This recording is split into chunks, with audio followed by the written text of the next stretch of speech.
Mutual ഫണ്ടുകളിൽ പല രീതിയിലുള്ള investment ചെയ്യുന്നവരായിരിക്കും നമ്മളെല്ലാവരും. ഒരുപക്ഷെ നമ്മൾ SIP ഇൻവെസ്റ്റ്മെൻറ്റ് ചെയ്യുന്നുണ്ടായിരിക്കും, ലംസം ഇൻവെസ്റ്റ്മെൻറ്റ് ചെയ്യുന്നുണ്ടായിരിക്കും, അല്ലെങ്കിൽ SIP പ്ലസ് ലംസം ഇൻവെസ്റ്റ്മെൻറ്റ് ചെയ്യുന്നുണ്ടായിരിക്കും. ഡെഫിനറ്റ്ലി ഒരു സംശയമില്ലാതെ പറയാൻ പറ്റും SIP പ്ലസ് ലംസം ഇൻവെസ്റ്റ്മെൻ്റ് ആണ് ബെസ്റ്റ് സ്ട്രാറ്റജി എന്നുള്ളത്. അതിനുള്ള റീസൺ എന്താണെന്ന് ചോദിച്ചു കഴിഞ്ഞാൽ ഇപ്പോൾ ഈ വീഡിയോയിൽ അതിനെക്കുറിച്ച് സംസാരിക്കാനിരുന്ന ഒരുപാട് സമയം അതിനെടുക്കും. അതുകൊണ്ട് തൽക്കാലം അത് നമുക്ക് മറ്റൊരു വീഡിയോയിൽ നമുക്ക് ഡിസ്കസ് ചെയ്യാം. നമ്മൾ ഏതൊരു മ്യൂച്വൽ ഫണ്ട് സ്കീമിൽ ഇൻവെസ്റ്റ് ചെയ്താലും അത് ലാർജ് ക്യാപ്പോ സ്മാൾ ക്യാപ്പോ മിഡ് ക്യാപ്പോ ഫ്ലെക്സി ക്യാപ്പോ മൾട്ടി ക്യാപ്പോ ഏത് കാറ്റഗറി ആയിരുന്നാലും അതിലെല്ലാം നമുക്ക് ഫണ്ട് ഹൗസുകളിൽ നിന്ന് ഫണ്ടുകൾ ഉണ്ടായിരിക്കും. ആദ്യമേ ഞാനൊരു കാര്യം പറയട്ടെ, ഈ വീഡിയോയിൽ പറയുന്ന ഏത് മ്യൂച്വൽ ഫണ്ടാണെങ്കിലും ആ മ്യൂച്വൽ ഫണ്ടിൻ്റെ പേരെടുത്ത് ഞാൻ പറയുകയാണെങ്കിൽ ഒരിക്കലും അത് നിങ്ങൾ നാളെ പോയിട്ട് ബൈ ചെയ്യണമെന്നോ അല്ലെങ്കിൽ നാളെ നിങ്ങൾ പോയിട്ട് സ്വിച്ച് ചെയ്യണമെന്നോ റിഡീം ചെയ്യണമെന്നോ അങ്ങനെ ഒരു സെൽ ബൈ കോൾ റെക്കമെൻഡേഷനേ അല്ല. ഈ വീഡിയോയുടെ മെയിൻ ഒബ്ജക്റ്റീവ് എന്താണെന്ന് വെച്ച് കഴിഞ്ഞാൽ ഇൻവെസ്റ്റ് ചെയ്യുന്നത് നമ്മളാണെങ്കിൽ നമ്മൾ ഈ കാര്യങ്ങൾ അറിഞ്ഞിരിക്കണം, അല്ലെങ്കിൽ അത് നമ്മൾ റിട്ടേണിനെ സാരമായി തന്നെ ബാധിക്കും. പലപ്പോഴും നമുക്ക് അറിവില്ലാത്ത കാര്യങ്ങളിലൂടെ നമ്മൾ സഞ്ചരിച്ച് നമ്മളൊരു ലോസിൽ വരുന്ന സമയത്താണ് അയ്യോ എനിക്കിങ്ങനെ ചെയ്യാമായിരുന്നല്ലോ എന്ന് നമ്മൾ അറിയുന്നത്. അപ്പോൾ അങ്ങനെ ഒരു അവസ്ഥ വരാതിരിക്കട്ടെ, നമ്മളതിൻ്റെ സഫീഷ്യൻറ്റ് നോളജ് നമ്മൾ അക്വയർ ചെയ്യുക എന്നുള്ളതാണ് അതിൽ ഏറ്റവും പ്രധാനപ്പെട്ടുള്ള കാര്യം. സോ ഞാൻ വിഷയത്തിലോട്ട് തിരിച്ചു വരാം. മ്യൂച്വൽ ഫണ്ടിൽ ഇൻവെസ്റ്റ് ചെയ്യുന്ന സമയത്ത് ഓരോ ഫണ്ട് ഹൗസിലും ഓരോ കാറ്റഗറി ഓഫ് ഇൻവെസ്റ്റ്മെൻറ്റ് ഉണ്ടായിരിക്കും. Large cap, mid cap, small cap. പക്ഷേ ഈ മ്യൂച്വൽ ഫണ്ടുകളിൽ നമ്മൾ ഇൻവെസ്റ്റ് ചെയ്യുന്ന സമയത്ത് ഇപ്പോൾ നമ്മളൊരു മ്യൂച്വൽ ഫണ്ട് കാറ്റഗറി എടുത്തു എന്ന് വിചാരിക്കുക. For example mid cap. ആ മിഡ് ക്യാപ്പ് ഞാൻ 5 വർഷമായിട്ട് ആ മിഡ് ക്യാപ്പ് സെഗ്മെൻറ്റിൽ ഇൻവെസ്റ്റ് ചെയ്യുന്നു, അല്ലെങ്കിൽ മിഡ് ക്യാപ്പ് ഫണ്ടിൽ ഇൻവെസ്റ്റ് ചെയ്യുന്നെങ്കിൽ ആ ഫണ്ടിൻ്റെ പെർഫോമൻസ് കൺസിസ്റ്റൻ്റ് ആയിട്ടാണോ നടക്കുന്നത് എന്ന് നമുക്കെങ്ങനെ അറിയാൻ പറ്റും? കാരണം ഒരുപക്ഷെ നമ്മൾ ഒരു മിഡ് ക്യാപ്പിൽ ഇൻവെസ്റ്റ് ചെയ്യുന്നുണ്ടായിരിക്കും, ചിലപ്പോൾ 2 മിഡ് ക്യാപ്പിൽ ഇൻവെസ്റ്റ് ചെയ്യുന്നുണ്ടായിരിക്കും. ഇനി മാക്സിമം പോയാൽ സാധാരണഗതിയിൽ വേഴ്സ്റ്റ് കേസിൽ ഒരു 3 മിഡ് ക്യാപ്പിൽ ഇൻവെസ്റ്റ് ചെയ്യും. അതിൽ കൂടുതലൊന്നും സാധാരണ ആളുകൾ ഞാൻ ചെയ്ത് കണ്ടിട്ടില്ല. ഞാൻ പല ആളുകളുടെയും പോർട്ട്ഫോളിയോ റീബാലൻസിങ് ചെയ്യുന്നതാണ്. ആ ചെയ്യുന്ന സമയത്ത് ഒന്നെങ്കിൽ 1 കാണും, അല്ലെങ്കിൽ 2, അല്ലെങ്കിൽ 3. വേഴ്സ്റ്റ് കേസിൽ 3 കാണുള്ളൂ. പക്ഷേ നമ്മൾ എത്ര മ്യൂച്വൽ ഫണ്ട് എടുക്കുന്നു എന്നുള്ളതല്ല ഇമ്പോർട്ടൻസ്. നമുക്ക് ആ മ്യൂച്വൽ ഫണ്ടിൽ നിന്ന് നമുക്ക് അർഹിക്കുന്ന റിട്ടേൺ കിട്ടുന്നു എന്നുള്ളതാണ് ഇവിടുത്തെ ഇമ്പോർട്ടൻസ്. അത് അറിയണമെങ്കിൽ ആ മ്യൂച്വൽ ഫണ്ട് വർഷങ്ങളായിട്ട് 5 വർഷമോ 10 വർഷമോ ഒക്കെ കൺസിസ്റ്റൻ്റ് ആയിട്ട് പെർഫോം ചെയ്യുന്ന ഒരാളായിരിക്കണം. അങ്ങനെ പറഞ്ഞാൽ നമ്മൾ സാധാരണഗതിയിൽ നമ്മൾ ഒരുപാട് മൊബൈൽ ആപ്ലിക്കേഷൻ വഴി നമുക്ക് ഇൻവെസ്റ്റ് ചെയ്യാൻ പറ്റും. നമ്മൾ അതിനകത്ത് പോയിട്ട് ടോപ്പ് മ്യൂച്വൽ ഫണ്ട് നോക്കും. അതിനകത്ത് ഏറ്റവും കൂടുതൽ നല്ല റേറ്റിംഗ് 5 സ്റ്റാർ റേറ്റിംഗോ അല്ലെങ്കിൽ റാങ്ക് 1 ഒക്കെ കാണും. നമ്മൾ ക്ലിക്ക് ചെയ്യുന്നു, നമ്മൾ ഇൻവെസ്റ്റ് ചെയ്യുന്നു. ചിലപ്പോൾ ആ ഒരു 6 മാസം നല്ല റിട്ടേൺ നമുക്ക് ഇങ്ങനെ തന്നുകൊണ്ടിരിക്കും, മാർക്കറ്റ് നല്ല മൊമെൻറ്റത്തിലാണെങ്കിൽ. പക്ഷേ ഒരു സമയം കഴിയുമ്പോൾ ഇതിൻ്റെ റിട്ടേൺ പെട്ടെന്ന് അങ്ങോട്ട് കുറയാൻ തുടങ്ങും. ഒരു 1-2 വർഷം മുന്നേ ഒക്കെ ഇൻവെസ്റ്റ് ചെയ്തിട്ട് കണ്ടിന്യൂ ചെയ്യുന്ന ഒരാളാണ് നിങ്ങളെങ്കിൽ നിങ്ങൾക്ക് ഞാൻ ഈ പറയുന്നത് പെട്ടെന്ന് മനസ്സിലാവും. നിങ്ങളുടെ മ്യൂച്വൽ ഫണ്ടിൽ ഒരുപാട് ഫണ്ടുകൾ ഉണ്ടെങ്കിൽ ചില ഫണ്ടുകൾ എപ്പോഴും നല്ല രീതിയിൽ ഇങ്ങനെ നിൽക്കുകയും ചെയ്യും, ചില ഫണ്ടുകൾ പെട്ടെന്ന് അതിൻ്റെ പെർഫോമൻസ് ഇങ്ങോട്ട് കുറയുകയും ചെയ്യും. അപ്പം അത് എന്തുകൊണ്ടാണ് സംഭവിക്കുന്നത്? നമ്മൾ എടുത്തിട്ടുള്ള മ്യൂച്വൽ ഫണ്ടിലുള്ള കൺസിസ്റ്റൻസി അതിനില്ല എന്നുള്ളതാണ്. കൺസിസ്റ്റൻസി എന്ന് പറഞ്ഞ വേർഡ് കൊണ്ട് ഉദ്ദേശിക്കുന്നത് ഏത് മാർക്കറ്റ് കണ്ടീഷൻസിലും അതിൻ്റെ പെർഫോമൻസ് ഏറ്റവും ബെറ്റർ ആയിട്ട് തന്നെ നിൽക്കണം. മാർക്കറ്റ് താഴോട്ട് പോയാലും മാർക്കറ്റ് മേലോട്ട് പോയാലും നമ്മുടെ ഫണ്ടിൻ്റെ പെർഫോമൻസ് താഴോട്ട് വരുമ്പോൾ കുറച്ചേ താഴോട്ട് വരാൻ പാടുള്ളൂ, മുകളിലോട്ട് പോകുമ്പോൾ നല്ല രീതിയിൽ മുകളിലോട്ട് പോകണം. അതാണ് ഈ കൺസിസ്റ്റൻസി എന്ന് പറയുന്നത്. അത് ആ ഫണ്ട് മാനേജറുടെ എബിലിറ്റിയാണ് അതവിടെ കാണിക്കുന്നത്, അയാളുടെ സ്കില്ലാണ് അവിടെ കാണിക്കുന്നത്.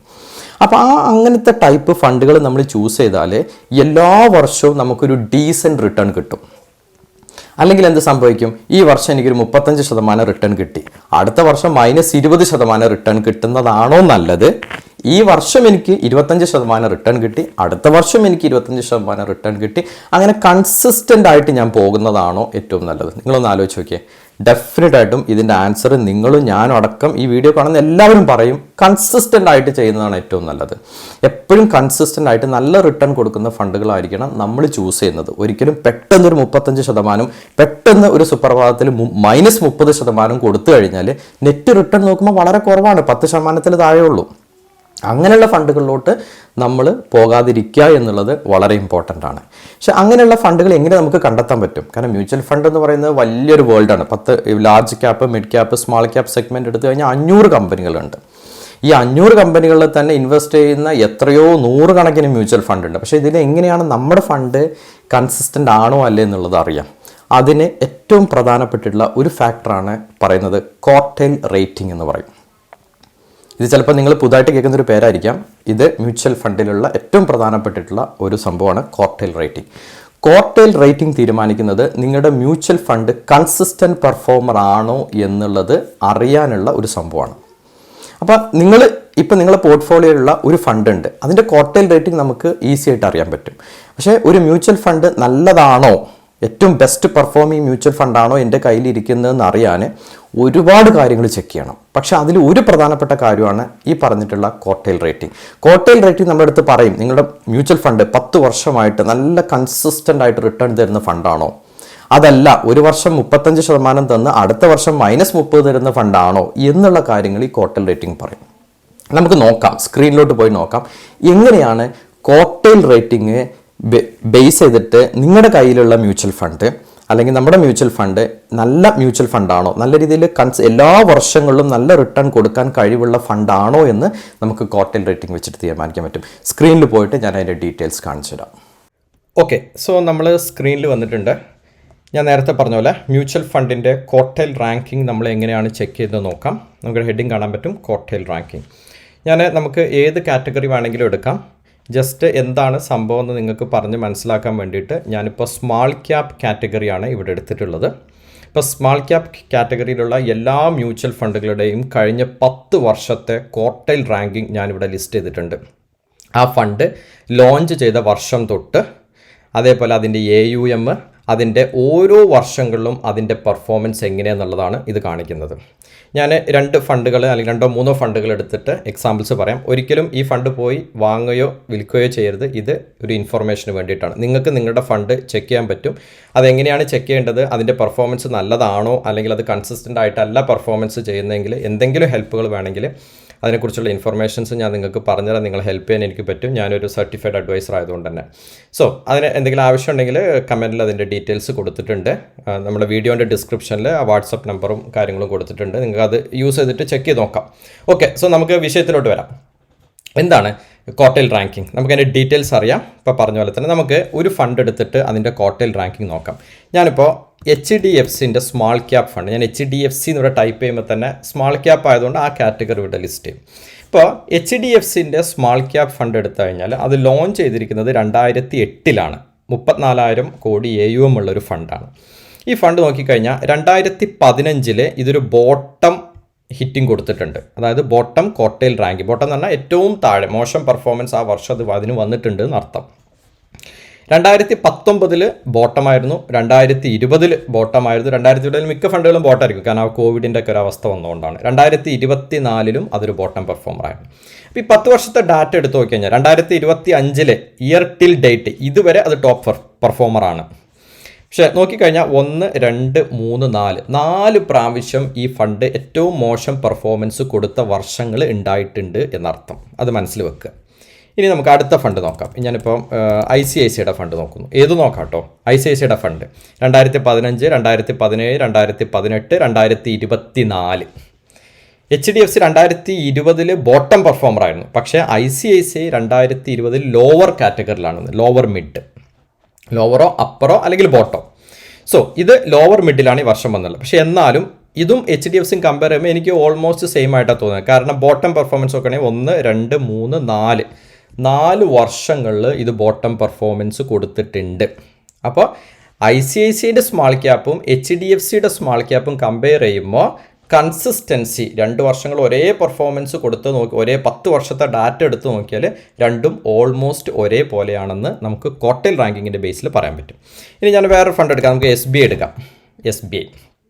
SBIൻ്റെ സ്മാൾ ക്യാപ് ഫണ്ട് ഏകദേശം HDFC സ്മാൾ ക്യാപ്പിൻ്റെ അതേ AUM അസറ്റ് അണ്ടർ മാനേജ്മെൻറ്റ് 34,000 കോടിയോളം വരുന്ന ഫണ്ടാണ്. ഈ ഫണ്ട് നോക്കിക്കഴിഞ്ഞാൽ കാണാൻ പറ്റും, ഒറ്റ ഷോട്ടിൽ എനിക്ക് കാണാൻ പറ്റും ഒരു ബോട്ടം പെർഫോമൻസ് 2016 അത് മോശമായിട്ട് പെർഫോം ചെയ്തു, 2021 മോശം പെർഫോം ചെയ്തു, 2023 മോശം പെർഫോമൻസ് ആയിരുന്നു. ഏറ്റവും ലോവർ ക്വാർട്ടൈൽ റാങ്കിങ് ആയിരുന്നു.